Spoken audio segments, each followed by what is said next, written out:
Hello, it's February 26, 2025. This is What's Next Wednesday.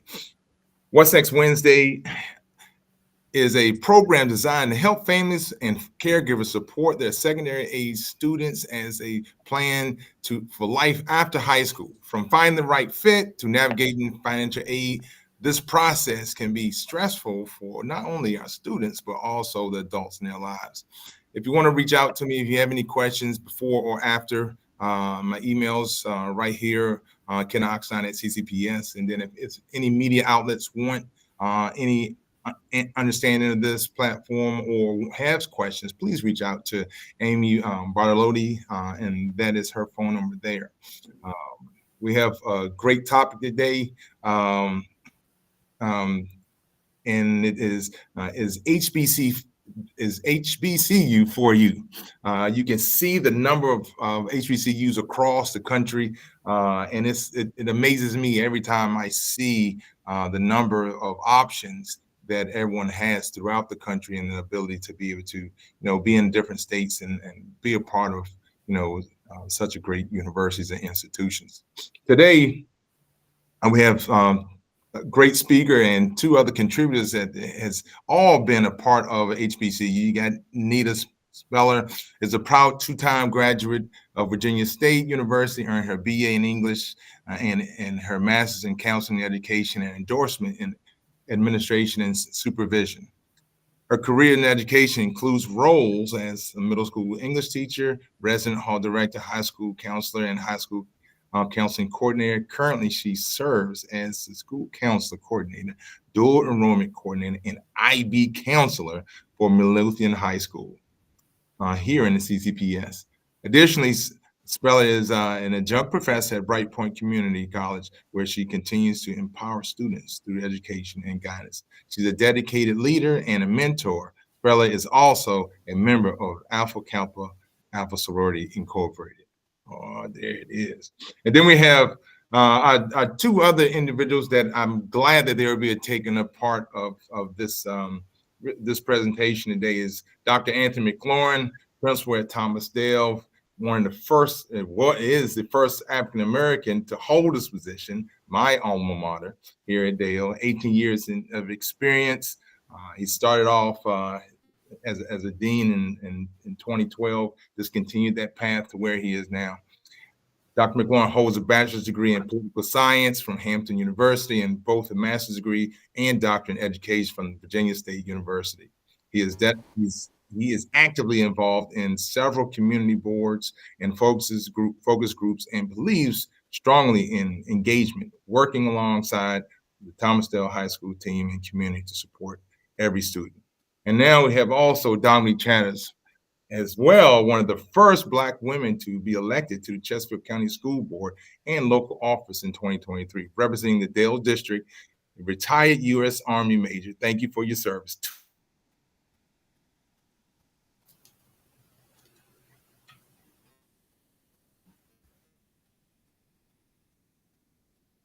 You're muted, Ken. Uh-oh. It's a boring bio anyway, so we can move on. No, we're gonna have to You're gonna have to have an encore with that one. Put something in the chat. He's still reading. Oh. Mm-hmm.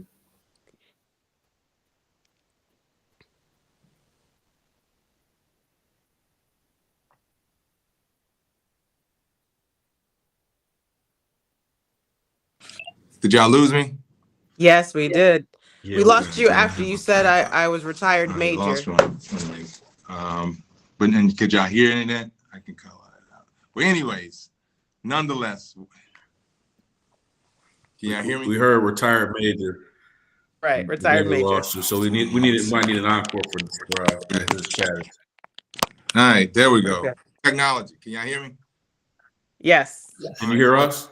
Yes, I can hear y'all still. So I have backup plan today. So hey, technology is what it is. Unfortunately, it always does what it doesn't supposed to do when you don't want it to do it. But nonetheless, today we have some great guests and some great contributors to this great topic that we're going to speak on, and trying to get our students to understand the HBCU, not only process, but also their experience as well. I'm going to turn over to Ms. Speller, and she will take it from there. All right, thank you. Just go ahead and share my screen. Can everyone see that? All right. We'll just go ahead and get started with a little bit of background information. For some, you're probably wondering, well, what is an HBCU? And a HBCU stands for Historically Black College or University. Just to give you a little bit of context or history about how HBCUs came to be, HBCUs were founded basically during a time where Blacks couldn't get into traditionally or predominantly white institutions of higher learning. They were established before 1964 to educate African Americans. These were safe spaces where Blacks and African Americans could go so that they could continue their education after they graduated from high school. And you can see here that Cheyney University was the first HBCU to be created or founded in the nation back in 1837 in Pennsylvania. Now, as of today, there are over 100 HBCUs, both public and private. And so while we won't get a chance to talk about all of the HBCUs, we'll talk about a few here and there. We have Dr. McLaurin, who is an alum of Hampton, and we have Ms. Chatters, who's an alum of Morgan, and they will be able to share their experiences with you as they have partaken of the HBCU experience. And when I tell you that going to an HBCU is just that, it is an experience. It is just that. I am a proud alum of Virginia State University, and I will be able to share some of my experiences with you as well. And you can see here, these are some of the mascots of several different HBCUs. These are not all, because remember, there are over 100 different HBCUs, with the majority of the HBCUs being up and down the East Coast, going from as far north as Pennsylvania, as far south as Florida. And then we have an HBCU actually out on the West Coast. But the majority of them are going to be on your southeastern corridor. And we'll talk a little bit more about how you can find out more about where HBCUs are located and what might be a good fit for you. But when we think about HBCUs, you're probably wondering, well, what would be a good benefit and why would I want to attend an HBCU? Well, the first and the most important thing is the sense of belonging. HBCUs offer things that predominantly white institutions may not be able to offer our students. And I remember when I was getting ready to go off to college, my father said to me, when you get out of class and you go back to your dorm room, would you be able to listen to Jay-Z and be comfortable? Are people going to give you the business if you're listening to Jay-Z or if you're listening to 50 Cent? Are you going to be able to listen to that type of music and be comfortable? Will you feel safe in your space? Will you be able to get your hair done in an appropriate manner that you've become accustomed to growing up? Will you be able to practice your faith? Will there be a Baptist church close by that you can go to? And so that is important when thinking about what type of school you want to attend.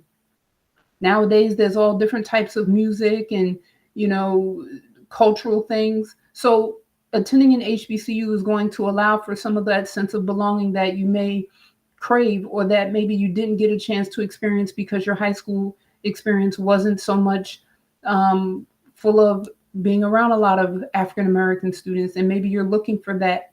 It's also going to provide you with real world experiences. There are some things that we as African American students go through that our counterparts don't necessarily experience, but attending an HBCU, they're going to prepare you for the real world. They're not going to sugarcoat it. They're going to give it to you straight up, and they're going to help get you ready for what's going to be the next chapter of your life. And this is a huge thing, especially today with the way the economy is, it's going to be affordable for you. I mentioned earlier that there are 56 public HBCUs and there are 51 private HBCUs. It's going to be very affordable, depending if you go in-state or if you stay out of state. It's going to be more affordable for you. And so that's something that you also want to think about as you're looking to see, do I want to go to a HBCU or do I want to go to a predominantly white institution? And when I turn it over to Dr. McLaurin And Miss Chatters, they will tell you homecoming is just that. It is a homecoming celebration. It is the biggest party you may have ever participated in. And when I tell you it is all the way live, it is live. Some of us go back to homecoming every year and we make a whole week out of it. There are events that go on from Monday to Sunday, and everything that you can possibly think of, it goes on during homecoming. But we'll talk more about that a little bit later. Okay. Another benefit of going to an HBCU is it has a small family type environment. Your professors don't just know you as your student ID number or know your student by their ID number. They know you by your name, and it's a real familial atmosphere. And one of the other benefits, or another benefit, is you're going to do it for the culture. You're going to be able to do a lot of things that maybe you weren't able to do when you were in high school. You're going to be able to continue to do some of the things that you did in high school, but it'll be at the next level. Okay. And then we talk about smaller class sizes. If you go to some larger, predominantly white institutions, you may be one in a class of 300, whereas at an HBCU, even your gen ed classes may be 1 out of 100, which is a lot smaller than 1 out of 300. You may have some classes, your gen ed classes, where you're 1 out of 50. And so that's another benefit of going to an HBCU. It's very rare that you would find an HBCU that has a class that has over 300 students. That typically doesn't happen. One, because the total population of most HBCUs is going to be a lot smaller than your predominantly white institutions, which is why it is a family experience. It's a family atmosphere. You can walk into a business office or an office on campus, and while they may not know your name, they'll know your face, and they'll be able to remember you when you come back the next time and be able to help you out. Okay? So let's see what we got here. Homecoming. I briefly mentioned that earlier. Homecoming is a time to go back, to reflect, to catch up with old friends. And there's everything from band competitions to step shows to gospel concerts. There's usually a golf tournament. The president will put on a golf tournament to raise money for scholarships. There'll be alumni activities. There'll be tailgating. And of course, on Saturday, you have the big football game. And everybody usually comes out for the football game. There'll be tailgating. There'll be parties. And for some of us that are a little more seasoned than others, there are activities for us as well. So you don't necessarily have to stay on the yard, if you will, and do some of the things that some of the younger alums are doing. There are things for all age ranges. The bands usually show up and show out and have a good time.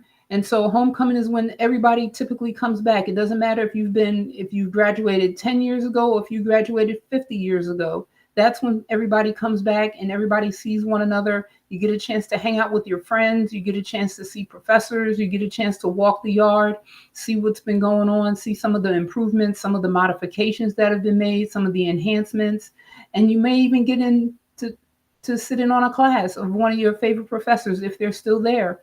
So homecoming is a really good time. It's a celebration. It's a gathering. It's a homecoming. It's a time to come back and to celebrate all of the good things and maybe some of the not so good experiences that you had while you were there, and to be thankful, because some of us graduated cum laude and some of us graduated oh lordy, but we graduated and we made it. And so again, homecoming, I can't express enough how much fun homecoming is. And that's something that is important for our students to experience, because yes, we want them to get a good education and they will get that whatever school they go to, but we also want them to be able to still get their groove on and get their party on, but do it in a safe manner. And homecoming is one of those ways that they can do that. All right. And I kind of just talked about that as far as what homecoming entails. And it's another way to honor the culture and to honor all the hard work that was put in when we were there as undergrads. And if you look here at this slide, these are some famous people that are alums of HBCUs. You have Vice President Kamala Harris, who went to Howard University. Oprah Winfrey went to Tennessee State. Reverend Jesse Jackson went to North Carolina A&T. Comedian Anthony Anderson is an alum of Howard. Comedian Wanda Sykes is an alum of Hampton. And most recently, Megan Thee Stallion became an alum of Texas Southern. Pam Oliver, the NFL reporter for Fox, is an alum of Florida A&M. So we have a lot of famous HBCU alums out there. And so it's not just I'm just going to go to a HBCU. No, there are a lot of famous people that have gone to HBCUs and gone on to do big and great things. And you're probably wondering, well, why can't that be my student? Well, I'm glad you asked that question, because it can be your student. Okay. And when you hear from Dr. McLaurin and you hear from Ms. Chatters about their experiences, hopefully that will encourage you to have your student look more closely at an HBCU. And as mentioned earlier in my bio, I'm a twice graduate or twice alum of the Virginia State University. And as I mentioned earlier, when I was doing my college applications and I was going through the process, my father told me, he said, you need to pick a good school, but you need to pick a place where you feel that you belong. When you get out of class, you can listen to your type of music. You can go get your hair done. You can get your nails done, where you can find your tribe and be with your people and be comfortable. And let me tell you, when I went to the Virginia State University, I didn't know anyone there. It was just my sister and I. I have a twin sister, and I was fortunate that she was my roommate because my parents only had to buy one of everything instead of two. So we went together. We made friends together with other people that lived in our residence hall, and we had a great time. I made the dean's list every semester I was there, and we loved it so much that we never went back to New York. My sister and I are originally from Queens, New York.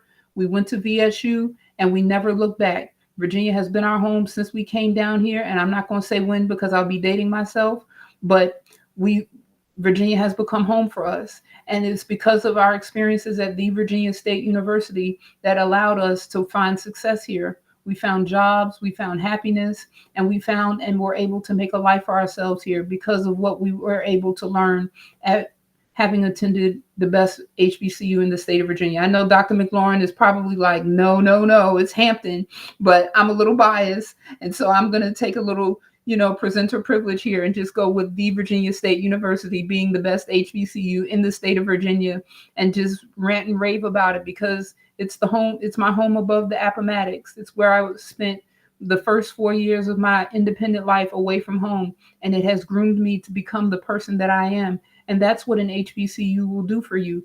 It grooms students, and it'll help you get to the next level beyond the 4 years of being an undergrad, if you let it, okay? And the one thing else that I would like to talk about is the Common Black College application. The Common Black College application, that's a mouthful, will allow you to apply to over 50 HBCUs for a low fee. Now, I don't know about you, but college application fees are not cheap. Some can be as little as $25. Some can be as much as $75 or even $85. And when you get to applying to a lot of these schools, it can get kind of costly, which is why the Common Black application is the way to go if you're thinking about applying to different HBCUs. And it's not the equivalency of the Common App, but it allows you to kind of maneuver and save some money while still applying to all of these HBCUs. And you can see here on the screen that the HBCUs are separated by state. We couldn't get them all on the screen because there are so many of them. But you can see here, this is just a snippet of some of the HBCUs that you can apply to if you elect to go through this particular process and use the Common Black College application process. And I strongly encourage students to use this process, one, because it is financially savvy and that it'll only cost you $20, and you can apply to all of the schools, okay? There are a lot of different schools on here, so if your student isn't sure, encourage them to get on that www and use it for something positive and research some of these schools and see, because 9 times out of 10, some of these schools they probably haven't even heard of before, and that's okay. That's why we want to expose them to these schools so that they can take a look at them and see, maybe I should apply to North Carolina Central University, or maybe I should take a look at Tennessee State University, okay? But the Common Black application is going to be the way to go. One, because it's cost effective.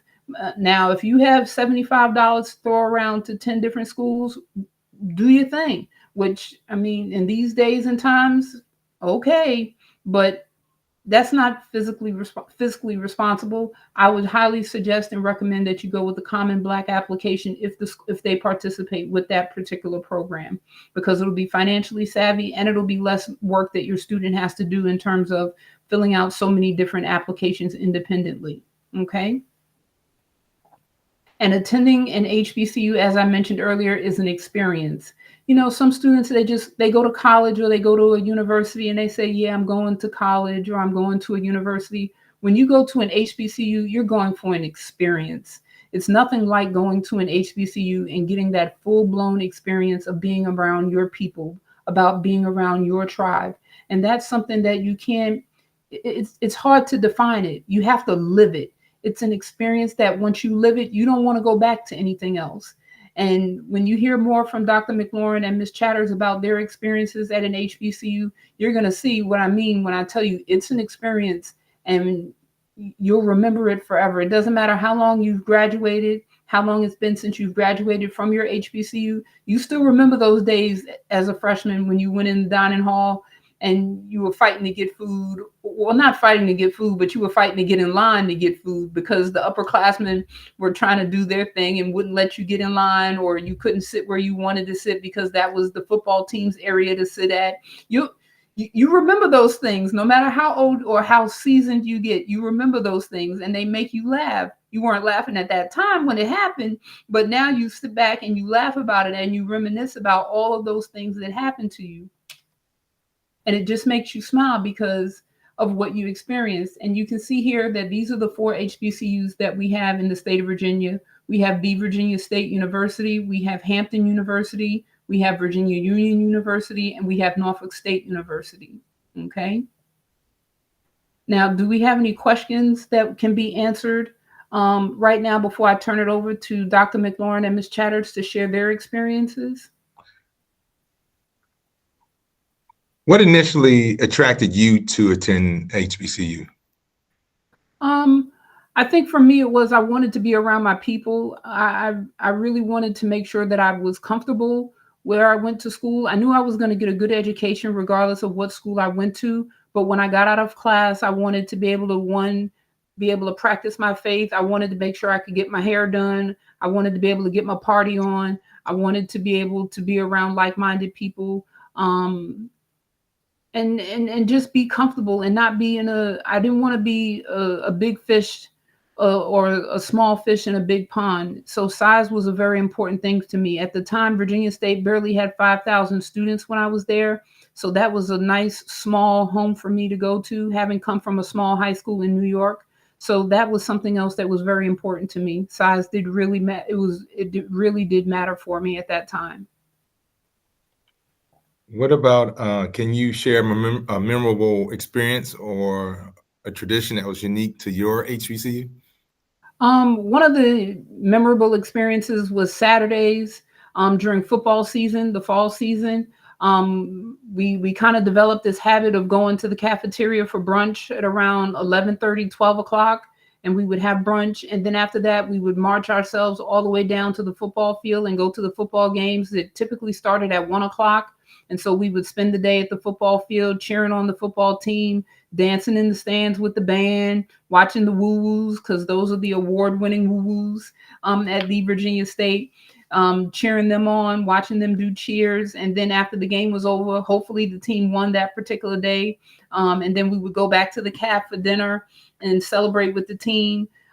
So that became a long-standing tradition for us for the 4 years that we were there. It was almost kind of like Saturdays were reserved for football at the stadium. And that just kind of took on a life of its own. It was like we didn't even have to ask our friends or our crew, if you will. It was, you know what it is on Saturdays. Let's go ahead and get to the caf for brunch, and then we'll go into the game. And then we'll see you back. We'll be back at the caf for dinner.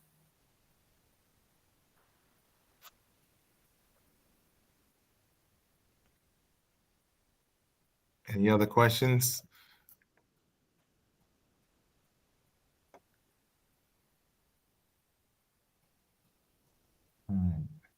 Doc Mac, Miss Chatters, do you want to now add your experiences within your space and the time that you had at your school? Go ahead, Mrs. Chatters. Ladies first. Oh, thank you, Dr. Mack. Well, I attended the National Treasure, Morgan State University in Baltimore, Maryland. I too am from New York. I grew up in the Bronx. And so I went to public and private school because, there were some behavior issues that my mom was like, no, we are not. Okay. So we had to move on. So in high school, I went to an all girls Catholic Italian high school. Wow. So needless to say, there were not many of us there. And so honestly, I started out looking for colleges that were going to pay the most, whoever was going to pay the most. My mom was a single parent, and I knew that I wanted to leave New York to go to school. So I had to find a place that was going to give me the most money so that she would have to take out all these loans and things of that nature. I was a student athlete, so I was getting recruited for volleyball and basketball. I almost wound up in Pennsylvania at a college that was giving me the most money. And then my cousin, who was already at Morgan, uh, sent some footage of me to the coach there, and they invited me on a visit. That was the first time I think I left the state of New York to go to a college, and I was blown away at Morgan State. I was like, "Oh my goodness, this is fabulous." I I mean, the campus was beautiful, the gym was amazing. So of course that's where they took me first, a volleyball player.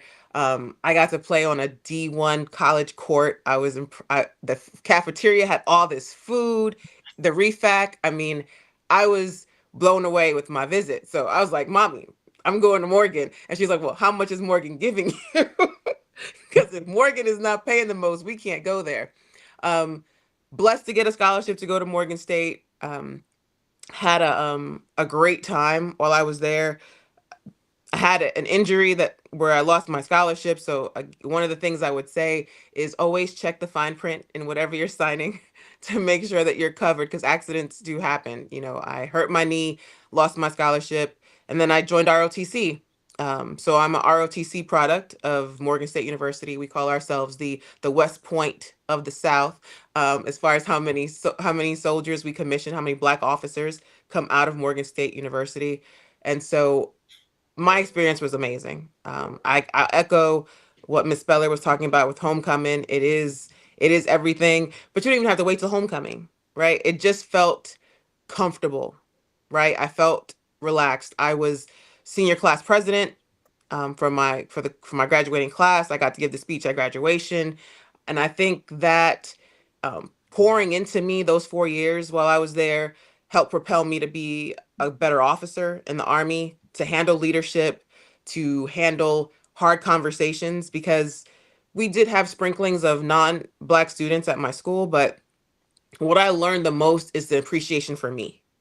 That's what I learned, that I carry with me. And the combination of Morgan State and the Army, getting to see different countries and how people live and how Black people are treated in other places, it was very eye-opening. And I attribute the foundations that got me to where I am today to Morgan State. Your turn, Dr. Mack. Awesome. Thank you, Ms. Chatters. Kind of a similar upbringing. I'm from upstate New York. I grew up in Buffalo. But also went to a private high school, all boys, Jesuit educated high school. So I was one of very, very few Blacks, and, dealt with some issues around racism when I got to high school. Before that, I just wasn't a great student. I wasn't interested in school. I've been that kid that you couldn't play with, a couple of times in the neighborhood and things like that. But I always knew that I was kind of smart enough to get my work done and, got things to where they needed to be. And Buffalo is very, very cold if y'all have ever been up there. So I actually wanted to go to FAMU. I was trying to get as far away from Buffalo as possible. My parents wouldn't let me go because it was a little bit too far.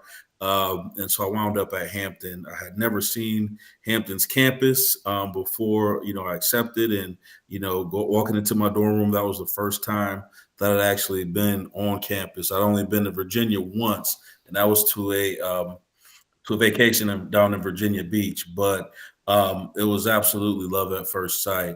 Definitely one of the more beautiful campuses that I've seen across the nation.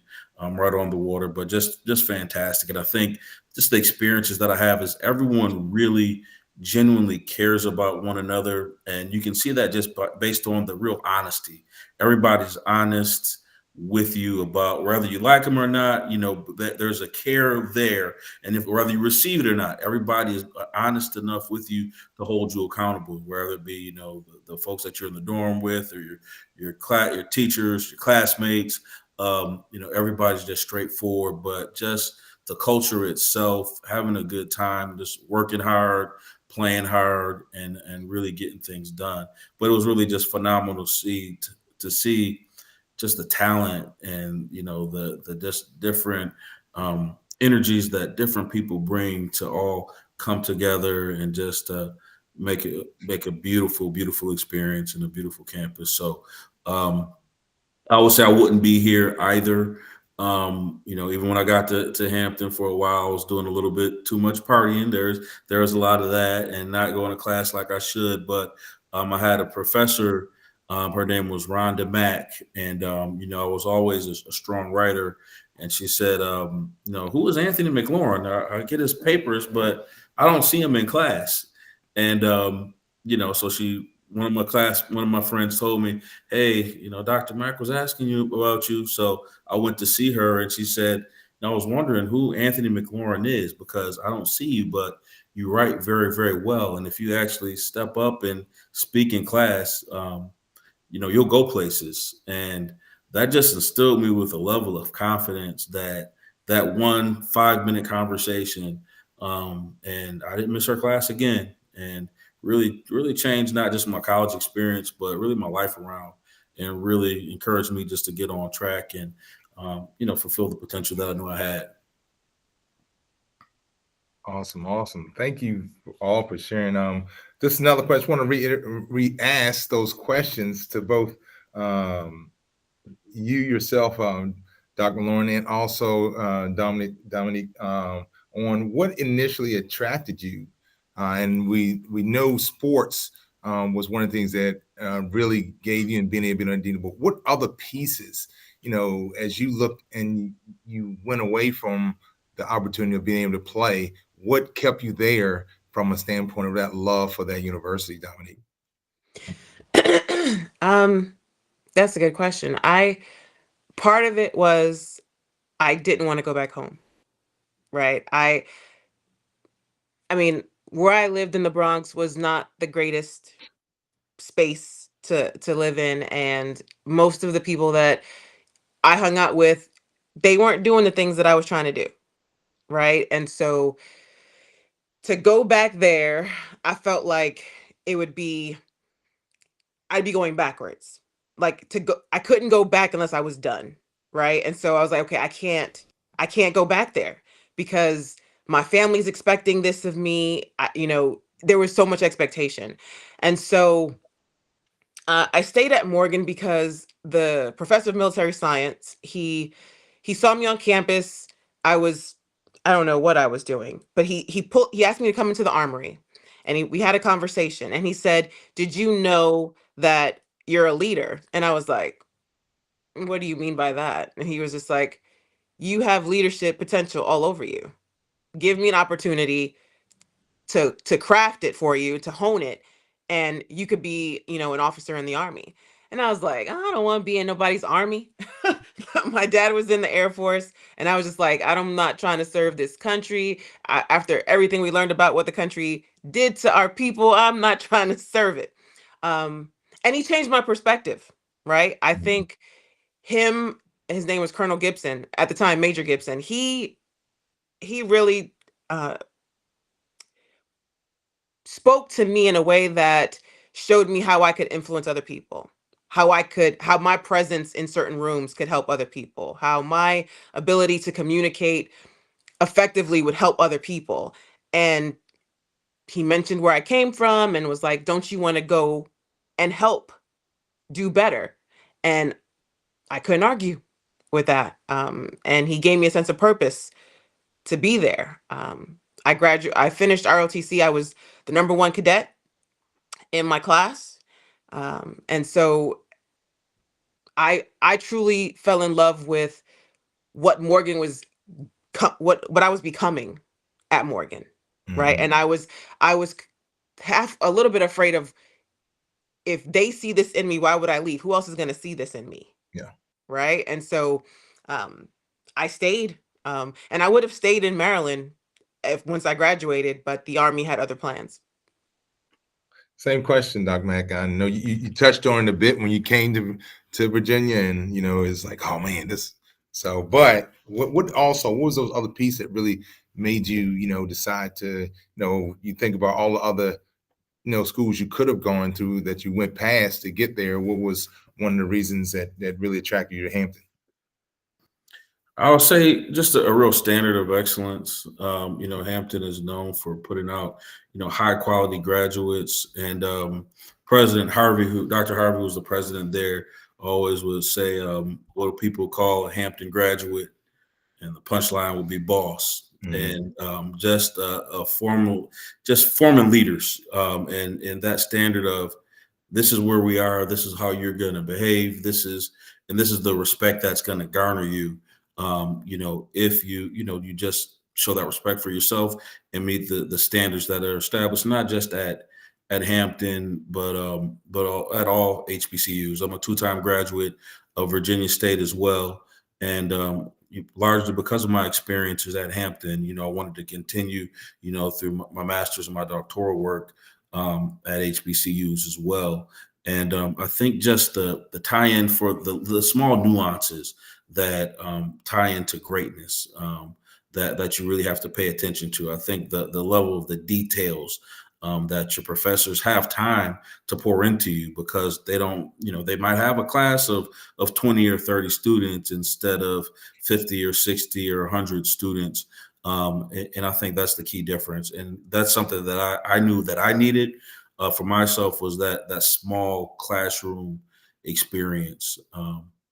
And that definitely helped me to move me forward. Awesome. I know from my experience watching on the outside, and I spoke on this before as we got ready to start this, is that just like when you say boss, but across the line, all you guys are in leadership positions. A lot of my friends that has attended HBCUs, the pouring in of the soul and the want to be the best version of yourself, it's exemplary when you look at individuals that have gone to those schools and the things that they do and where they are in their place in life. Are all of them in that space? No, but I know a majority of the people that I know that went to HBCUs, they are. And it amazes me that the confidence that HBCU put in students, and especially Black students. I know we have some Greek that's on the panel right here. And how did the Greek life, Dr. Lauren, and I don't, Ms. Chatters, were you, and so, and Ms. Filler, both of you guys, how did Greek life influence you, and then in that process, and then the experience of that? We'll start with you, Ms. Speller, on how it's the sorority, the AKAs played a part in your life, in your college life, and beyond. Well, I wanted to continue my work with within the VSU or the Petersburg community, and so being able to work with a larger group of like-minded women is what really sparked my interest in becoming a member of Alpha Kappa Alpha. And it didn't hurt that one of my supervisors, when I had work study, was a member of Alpha Kappa Alpha, so we got to spend a lot of time together. And I was able to learn a lot from her, not just about being a college student, but just growing into young adulthood and young womanhood, and becoming the best version of myself. Attending different conferences, leadership trainings, those things were made available to me as a member of the sorority. And then even present day, now there are leadership opportunities that are available to me. I'm able to network with other members, not just in the local area, but nationwide and even internationally, to talk with other members about different things. So the sorority has really helped benefit me, but I've also been able to give of my time and give of myself and be of service to others, which has been very important to me, even before I became a member of the sorority. Awesome. Thank you. Doc Mack? All right. Yes, I'm a member of the Alpha Phi Alpha Fraternity Incorporated, the first intercollegiate fraternity formed in not just America, but internationally. And Alpha Phi Alpha is just a beautiful thing. I feel that really wanted, it's kind of similar to what my soror said, wanting to be a part of something bigger than myself. And there's only so much energy that you can pour into, but with a team, with a group of like-minded individuals, tapping into work and accomplishing goals together, you can achieve much more. So similarly, it's fun just to be a part of a group, and then the camaraderie that you have with your fraternity brothers, older brothers, the younger brothers. I mean, you might be having just a good time at a party, or next thing you know, people are giving you stock tips and talking about taxes, and there's something else that you can learn. And so there's just so much that goes on, and so many conversations that you can have, and so many opportunities to really learn, and to improve yourself, but then give back. And at this stage, for me to pour into some of the younger brothers who are coming behind me. So I think it's just another layer of the development and the support of one another, particularly as Black people. For all of you, anyone can answer this question: is how accessible were, typically, like this fellow, how she spoke on your HBCUs? They're a smaller entity, a smaller university. How accessible were professors and or individuals that you needed to get in touch with throughout this process and throughout your academic career? I'll speak for me at Hampton. The professors were genuinely excited when you showed up and saw them or made an appointment, visited them during office hours, or even if you bumped into them around campus or around the community. There was a definite sense of pride for them, and wanting to invest in their students. So I would say very, very accessible. And oftentimes, I mean, some of my professors, I've been over to their houses for dinner, help me to find jobs, on work study jobs, things like that on campus. So again, really just a family atmosphere, and everyone is there to support you as an individual. And so just an intense sense of pride in the success of each individual student. Awesome. Awesome. Dominique, with you being in the ROT, having two platforms, really being in as an athlete, but then also in the ROTC, because those are the pieces that a lot of people fail to realize, that being in that space, you can get a lot more paid for. Last week we had the financial, and we had a Army National Guard spokesperson speak on those pieces. Were you privy to any of those accessible money through ROTC? Yes, I did. So my freshman year was covered with my athletic scholarship, and then I hurt my knee in the summer, and so I lost it for sophomore year. And so the Major Gibson that I was telling you about, he offered me an opportunity to compete for a scholarship. So what we do in ROTC is, if you don't come into the university with one, you can still earn one while you're there. And so I went to Fort Knox, Kentucky, for 6 weeks to do training, and it was basically a 6-week test, right, on leadership, physical fitness, problem solving, group dynamics, teamwork, collaboration. It was the gamut. And based on how you performed, you earned a scholarship. So I earned a full ride, a 3-year scholarship to cover me for the rest of the time that I was at Morgan. And the commitment was I owed them 4 years when I finished. And so the good thing that sometimes the kids don't know is that it doesn't necessarily mean active duty. And active duty is every day, where you work for the Army every day. You go, that is your job. But you can also be reserves, or you could be National Guard. So it all depends on the type of scholarship you're competing for. At the time, my scholarship was open, so it could have been active duty or National Guard, which was my intent to work for the National Guard. But the experiences that I had in ROTC, just like Dr. Mack was talking about the family, ROTC was like my sorority or my fraternity, right? Like we we had to wake up at 5 o'clock in the morning. It was just like being on the volleyball team. 5 o'clock in the morning, gotta go run, gotta go train. Um, the training for ROTC was different than athletic training, obviously, but it prepared me. Again, like I said, I did graduate top of my class in ROTC for my commissioning class. I was supposed to get to pick whatever I wanted to go, so I picked Korea. Um, just because, like I said, I lived in New York City my whole life. I was like, I want to go and see other things and experience other things. And I met a whole bunch of HBCU grads in Korea. It was amazing, because I mean they were FAMU and A&T, so I didn't really talk too much to them, but we all had a shared experience, right? The and like you said, it's not like Miss Speller was saying, it's an experience you have to live to really explain it to people.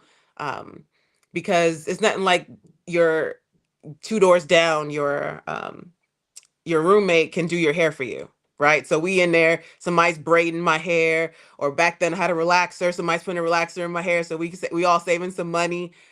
We're cooking during Thanksgiving, in the dorm, because I had friends from California and Washington, and they couldn't go home. So we're like, oh, we're gonna do this big in the dorm.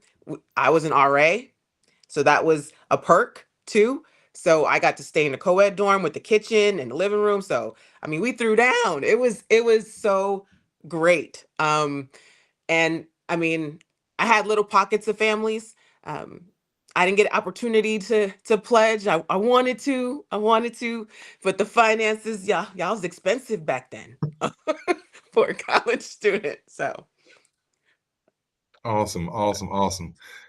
Um, Ms. Beller, and I know there is scholarships for kids that within 100-mile radius. Is that the TAF scholarship? That's a scholarship Virginia State has, that if you graduate from a Chesterfield County school, that that you're able to attend the school for a low cost. I'll find that out. I know you may know of it, or Doc Mack or Ms. Chattis, but I know there is some aid from graduating from a Chesterfield County school for Virginia's for Chesterfield County graduates for Virginia State. But those are great experiences on all those things that's going to allow you to and those are things that you look forward to when you go off to college, and all those parts. And I appreciate you guys speaking on that. There are other benefits from HBCUs as well, that because the NFL is also a group that also partners with the HBCUs. That a lot of people they don't know of those parts, those pieces that allow students to really take part of. And let me pull that up.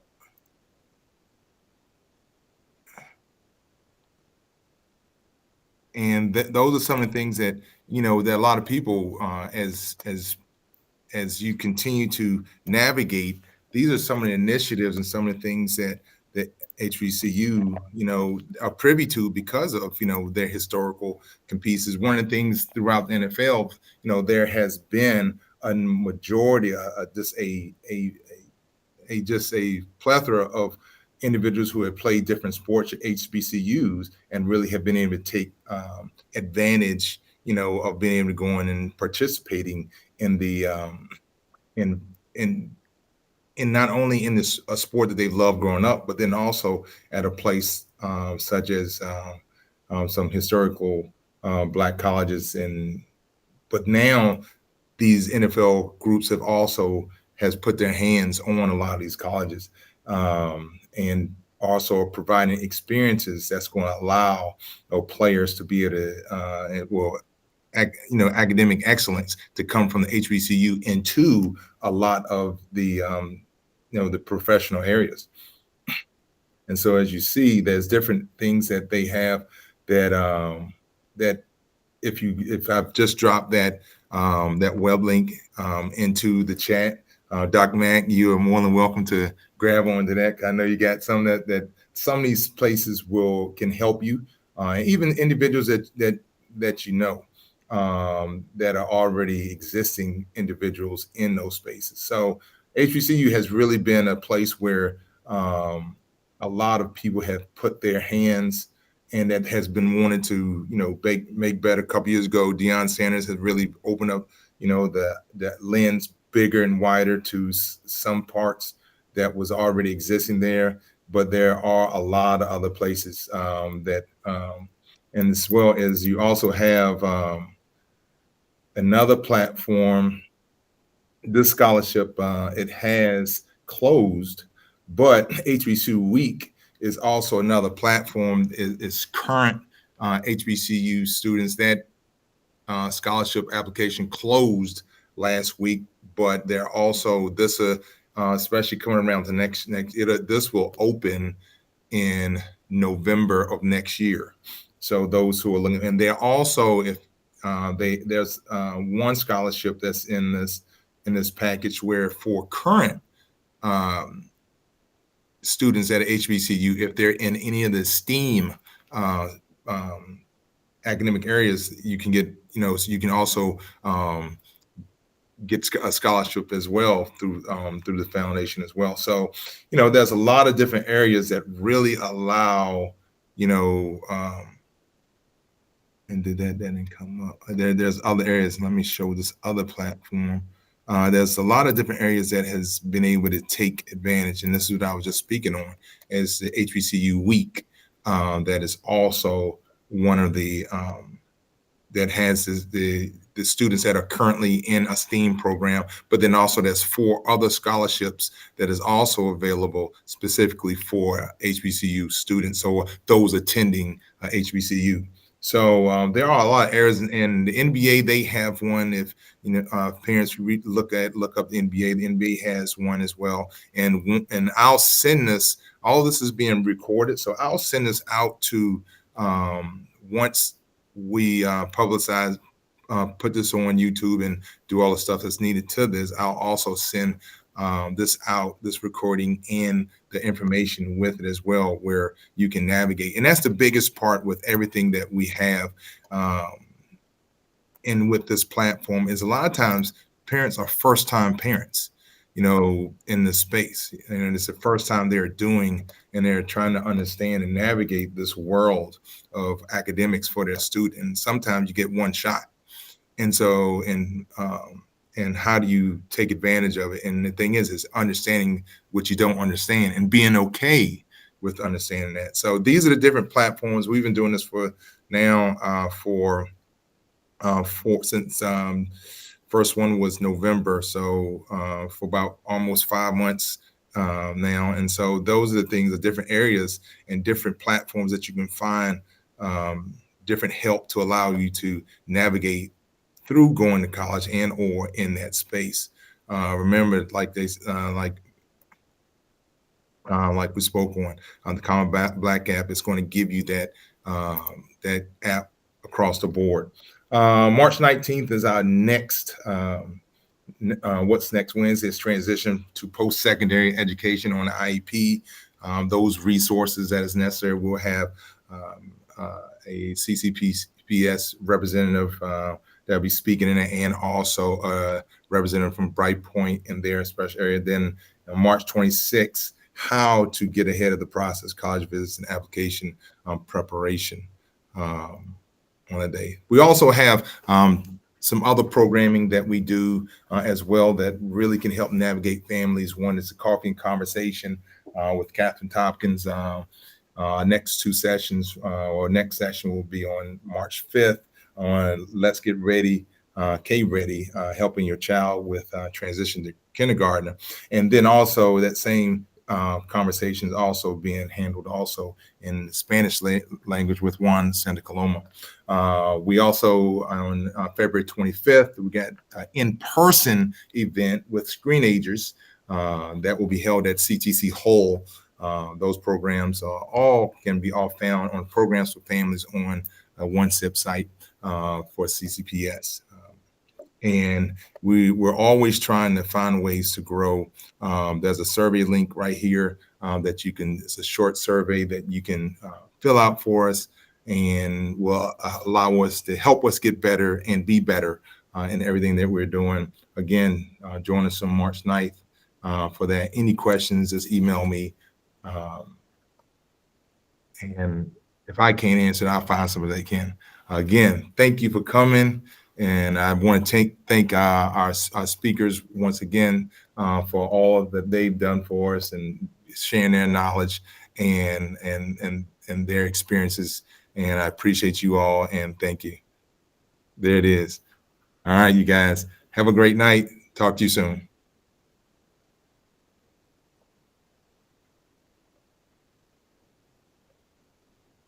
All right, thank you, guys. Let me see now. I gotta end this. There we go. Yes. Awesome.